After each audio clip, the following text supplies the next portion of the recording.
Hello friends, welcome back to our own channel Vivek. तो friends, इस video के अंदर हम सुजलॉन एनर्जी स्टॉक के बारे में बात करने वाले हैं। अगर इस स्टॉक की बात करें तो ये stock renewable energy service provide करता है, इक्विपमेंट बनाती है कंपनी। तो जैसे कि बहुत सारे रिटेल ट्रेडर का ये फेवरेट स्टॉक है। इसके अलावा बहुत सारे रिटेल ट्रेडर इस स्टॉक के अंदर इन्वेस्टेड भी है। अगर हम ऐसा कह सकते हैं कि रिटेल ट्रेडर के हाथ में इस स्टॉक की बहुत ज़्यादा यहाँ पे शेयर होल्डिंग होल्ड करते हैं। तो इस स्टॉक के अंदर क्या तेज़ी आ सकती है, क्या क्या टारगेट रह सकते हैं इस स्टॉक में। तो देखिए, एक पेनी स्टॉक है। अगर हम इस स्टॉक की बात करें तो कंपनी लॉस में चल रही थी। अगर इस साल के अंदर कंपनी के अंदर हमें प्रॉफिट होता हुआ दिख रहा है, तो एक बहुत बड़ी पॉजिटिव न्यूज़ निकल के आती है। देखिए, कोई कंपनी अगर लॉस में चल रही है और वो अचानक से अच्छे खासे प्रॉफिट में आ जाती है, ये कंपनी के लिए बहुत बड़ी बात हो जाती है। तो देखिए, तो इस न्यूज़ के चलते या इस डाटा के चलते या रेवेन्यू में भी यहाँ पे ग्रोथ होती हुई दिख रही है। जैसे अडानी के साथ भी नाम जुड़ता हुआ दिख रहा है। तो बहुत सारी न्यूज़ मार्केट के अंदर चल रही है। तो देखिए, मार्केट तो न्यूज़ बेस है, हम इसे कहते हैं। इसके साथ टेक्निकल चार्ट भी काफ़ी अच्छा लग रहा है। मतलब चार्ट के अंदर बहुत दिनों के बाद एक सस्टेनेबल बाइंग भी हमें शो होती हुई दिख रही है। तो क्विकली हम इसका फंडामेंटल देखेंगे, इसके साथ टेक्निकल देखेंगे, और कि क्या हम इस स्टॉक को किस प्राइस पे बाय कर सकते हैं, टारगेट कितने हो सकते हैं, इस स्टॉक को कितने दिनों के लिए होल्ड करना पड़ेगा। ये सारी चीज़ें हम डिटेल में इस वीडियो के अंदर डिस्कस करने वाले। तो क्विकली हम नज़र डालते हैं स्टॉक के फंडामेंटल पर। स्टॉक की अगर बात करते हैं तो स्टॉक 10 रुपीज़ के आसपास अभी ट्रेड कर रहा है। स्टॉक अगर देखेंगे तो स्टॉक बिल्कुल भी ओवरबॉट जोन में नहीं है। स्टॉक की अगर बात करते हैं तो एक स्मॉल कैप कंपनी है ये। इसकी मार्केट कैप की बात करते हो 14,676 करोड़ की है मार्केट कैप हमें देखने को मिले। तो अगर ये इंडस्ट्री की बात करें तो renewable energy equipment and service provide करती है, जैसे कि मैंने आपके साथ डिस्कस किया था। तो ये स्टॉक बिल्कुल भी ओवरबॉट जोन में नहीं है। तो क्विकली हम फाइनेंशियल की भी बात कर देंगे। जैसे कि हमने यहाँ पे देख कंपनी प्रॉफिट से या लॉस से प्रॉफिट में यहाँ पे आती हुई दिखी है। तो अगर यहाँ पे देते तो टोटल रेवेन्यू के अंदर हमें यहाँ पे अच्छी खासी ग्रोथ होती हुई दिख रही है। हर साल से इस साल में अच्छा खासा जम देखने को मिल रहा है। अगर ईबिटा की बात करें तो ईबिटा में भी हमें बहुत ही अच्छा यहाँ पे जम देखने को मिला है। अगर नेट इनकम की बात करें तो देखिए, नेट इनकम यहाँ पे 2020 में कंपनी कितनी ज़्यादा लॉस में चली थी। इसके बाद 2021 में कंपनी प्रॉफिट में आई। फिर कंपनी यहाँ पे लॉस में चली गई। फिर अगर यहाँ पे देखेंगे तो कंपनी बहुत ही अच्छा प्रॉफिट दिखा रही है। तो देखिए, कंपनी के अंदर एक जंप चल रहा है कि प्रॉफिट लॉस चल रहा है। लेकिन जब कंपनी लॉस से अगर अच्छे खासे प्रॉफिट में आ जाती है तो एक कंपनी के लिए बहुत बड़ी एक न्यूज़ साबित हो जाती है, एक गुड न्यूज़ भी साबित हो जाती है। प्रमोटर की होल्डिंग की बात करें तो देखिए, प्रमोटर की यहाँ पे 14% की हमें होल्डिंग देखने को मिले। म्यूचुअल फंड की यहाँ पे बहुत ज़्यादा होल्डिंग नहीं देखने को मिली। अगर डीआईएस की बात करें तो 5.78% की हमें डीआईएस की होल्डिंग देखने को मिले। एफएस की 6.95% की, यहाँ पे ऑलमोस्ट 7% की होल्डिंग हमें देखने को मिल रही है। अगर हम रिटेल की बात करें तो 72%, मतलब देख सकते हैं 75% की हिस्सेदारी रिटेलर के हाथ में है, और जो 25% बचे ये प्रमोटर या फायर डियर इनके हाथ में। तो देखिए, ये एक निगेटिव चीज़ कहलाती है यहाँ पे कि प्रमोटर के हाथ में अच्छे खासी हिस्सा नहीं देखने को मिल रहा है। और यहाँ पे इन एफ आई ने अपनी होल्डिंग को भी यहाँ पे डिक्रीज किया है। तो देखिए, ये एक पेनी स्टॉक है। यहाँ पे आपकी रिस्क बहुत ज़्यादा रहेगी। मतलब ऐसे स्टॉक में जब आप पैसे लगाते हो तो उतने पैसे लगाना है जितने आप डूब जाने पे आपको कोई भी गम ना हो, या जो आपने अच्छे खासे प्रॉफिट कमाए उनमें से कुछ प्रॉफिट आप स्टॉक में लगा सकते हैं ज़ीरो टू हीरो करने के लिए। तो ये बहुत ज़्यादा रिस्क स्टॉक के अंदर आपको देखने को मिल सकती है। तो ये तो हो गई फंडामेंटल, तो ये कह रहा है भाई। लेकिन चार्ट क्या कह रहा है ये देखिए। मार्केट के अंदर आप एक चीज़ देख सकते हो कि फंडामेंटल को मार्केट ज़्यादा नहीं देख रहा है, टेक्निकल के बेसिस पे बहुत ज़्यादा देख रहे हैं। तो मैं ज़्यादा फंडामेंटल पे जोर नहीं देती हूँ, मैं टेक्निकल के ऊपर ही ज़्यादा जोर देती हूँ कि टेक्निकल अगर अच्छा लग रहा है तो ठीक है ना, बाय कर लेते हैं। एक ऐसे रहेगा, एक टारगेट रहेगा, तो काम बन जाता है। क्या होता है, फंडामेंटल चेंज होने में टाइम लगता है, लेकिन टेक्निकल बहुत ज़्यादा जल्दी चेंज होते हैं। आपने बहुत बार देखा होगा कि न्यूज़ से पहले ही चार्ट ने अपना काम कर दिया होता है।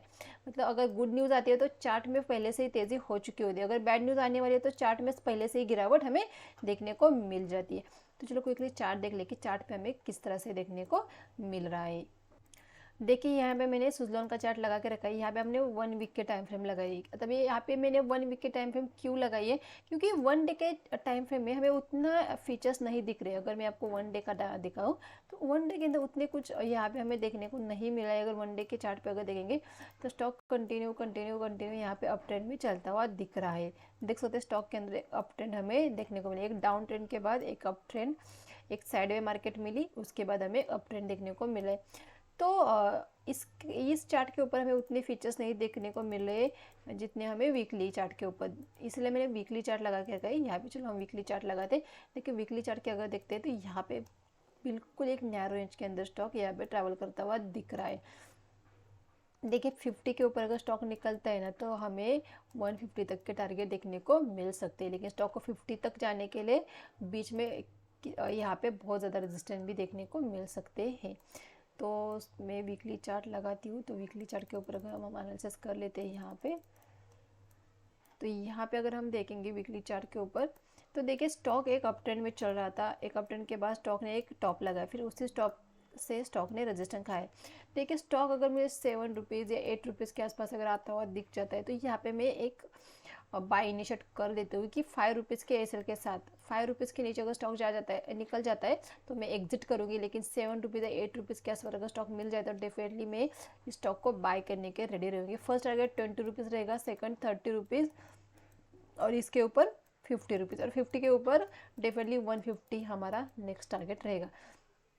तो देखिए इस स्टॉक में उतने पैसे लगाओ जितने डूबने पर कोई भी अफसोस ना हो। 5 रुपीज़ के ऐसे के 7 रुपीज़ के आसपास मिलता है तो 2 रुपीज़ का आपका ऐसा रहेगा, 8 रुपीज़ के आसपास रहेगा 3 रुपीज़ के ऐसा के साथ आप स्टॉक में बने रह सकते हैं।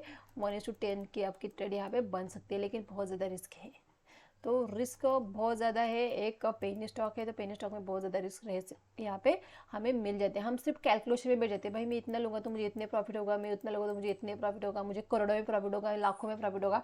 लेकिन भाई अगर वो ट्रेड अगर आपका उल्टा पड़ जाता है तो आपका लॉस भी उतना ही देखने को मिलेगा। जितना आप प्रॉफिट कैलकुलेट कर रहे हो ना उतना ही लॉस देखने को मिलेगा। इन स्टॉक के अंदर हमें उतना ही लॉस देखने को मिल जाएगा। अगर इनके अंदर एक बार अगर गिरावट स्टार्ट हो गई तो बहुत ज़्यादा गिरावट यहाँ पे देखने को मिल सकती है। इसके अलावा अगर निफ्टी का अगर ट्रेंड पॉजिटिव हो जाता है तो डेफिनेटली इसका बेनिफिट इस स्टॉक को भी हो सकता है। तो देखिए इंडेक्स का भी ट्रेंड आपको पता होना चाहिए। देखिए इंडेक्स के अंदर अच्छी खासी तेज़ी होती है तो ये स्टॉक के अंदर हमें बहुत ही अच्छा जंप देखने को मिलता है। ये स्टॉक बहुत अच्छा यहाँ पे एक एक दिन के अंदर 5% या 10% की भी तेज़ी स्टॉक के अंदर हमें देखने को मिल जाती है स्मॉल कैप के अंदर। तो सबसे पहले निफ्टी का ट्रेंड भी हमारे लिए बहुत ज़्यादा इंपॉर्टेंट हो रहेगा। इसके अलावा 5 रुपीज़ के नीचे हम इस स्टॉक को छोड़ देंगे। 5 रुपीज़ के नीचे अगर स्टॉक निकल जाता है तो हम इसे छोड़ देंगे। हम 7 या 8 रुपीज़ के आसपास अगर स्टॉक आ जाता है तभी हम इस स्टॉक को कंसिडर करेंगे। इस स्टॉक 7 रुपीज़ या 8 रुपीज़ के आसपास ही हम इस स्टॉक को बाय करने के लिए रेडी रहेंगे। 5 रुपीज़ के नीचे स्टॉक को हम अवॉइड करेंगे। 7 रुपीज़ 8 रुपीज़ के आसपास अगर लेते तो 5 रुपीज़ ही हमारा एसएल रहेगा। जब तक इसके ऊपर रहेगा डेफिनेटली हम स्टॉक के अंदर बने रहेंगे हमारे टारगेट के लिए। तो डेफिनेटली आपके सारे डाउट्स क्लियर हो चुके हैं कि किस प्राइस पे हमें बाय करना चाहिए, कहाँ तक के लेवल रह सकते हैं और किस प्राइस के नीचे हमें निकल जाना चाहिए। देखिए आप जब तक लॉस को नहीं लेंगे आप यहाँ पे प्रॉफिटेबल नहीं बनेंगे। आप अब जब तक लॉस को या अपने एसएल को लेना की आदत नहीं डालोगे। लोग क्या करते हैं स्टॉक को ले लेते हैं, हाँ मैं 5 रुपीज़ के नीचे निकल जाऊँगा, लेकिन जब तक ये लॉस एक क्वांटिटी उनके हाई होने का वो 2 रुपीज़ का लॉस उन्हें बहुत बड़ा लग जाता है, वो वहाँ से निकल नहीं पाते। इमोशनली उस स्टॉक के अंदर वो फंस जाते हैं और फिर वो स्टॉक में बहुत ज़्यादा गिरावट हो जाती है। उनका आधा कैपिटल भी वाइप आउट या पूरा कैपिटल भी वो स्टॉक खा जाता है, फिर भी वो लोग उसी स्टॉक में बने रहते। लेकिन अगर आप किसी भी स्टॉक में इन्वेस्ट करने से पहले आपका एसएल या आपका यहाँ पे टारगेट फिक्स होना चाहिए। टारगेट अगर आप फिक्स ना भी करो तो भी चलेगा, लेकिन आपका एसएल बहुत ज़्यादा स्ट्रिक्ट होना चाहिए। लेकिन लॉस लिमिटेड रहना चाहिए, प्रॉफिट हमारा अनलिमिटेड रहना चाहिए। लॉस लिमिट में ही करना है लेकिन प्रॉफिट हम अनलिमिटेड लेंगे। इस स्ट्रेटजी के साथ अगर आप मार्केट के अंदर बने रहोगे तो डेफिनेटली आप प्रॉफिटेबल ट्रेडर बन जाओगे।